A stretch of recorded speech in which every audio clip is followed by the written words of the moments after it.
नमस्कार, अमरजाल.com देख रहे हैं आप। आपके साथ मैं हूं सुमित चौधरी। तमिलनाडु के सीएम थलापति विजय की पार्टी टीवीके ने जिस तरीके से धमाकेदार जीत तमिलनाडु में हासिल की थी और सत्ता में आई थी, उसके बाद विजय मुख्यमंत्री बने।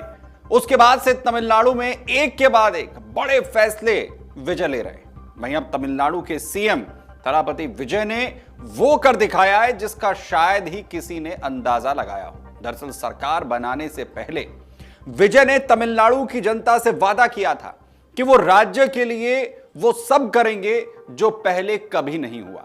और अब ठेकेदारी व्यवस्था में पारदर्शिता लाने के लिए उन्होंने ऐसा कदम उठाया है कि हर कोई कह रहा है कि अगर विजय मॉडल तमिलनाडु में सफल हो गया तो यह पूरे देश के लिए मिसाल बन सकता है। दरअसल सरकार बनने के बाद मुख्यमंत्री विजय ने सबसे पहले जिस मुद्दे पर फोकस किया था वो था सरकारी कामकाज में पारदर्शिता।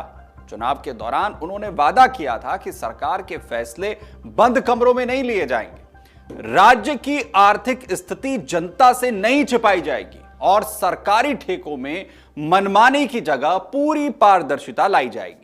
मुख्यमंत्री बनने के बाद विजय ने राज्य की वित्तीय स्थिति का ब्यौरा सार्वजनिक किया और बताया कि तमिलनाडु पर करीब 1 लाख करोड़ रुपए का कर्ज है और इसी के साथ ही उन्होंने सरकारी ठेकों की व्यवस्था बदलने की शुरुआत कर दी।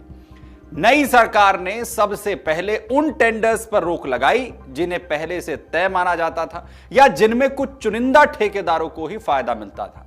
अब नियम बनाया गया है कि शहरों के विकास, सड़क निर्माण और दूसरे सरकारी प्रोजेक्ट्स के सभी टेंडर ओपन बिडिंग के जरिए होंगे, यानी जो भी ठेकेदार सबसे बेहतर और सबसे कम लागत वाली बोली लगाएगा उसी को काम मिलेगा।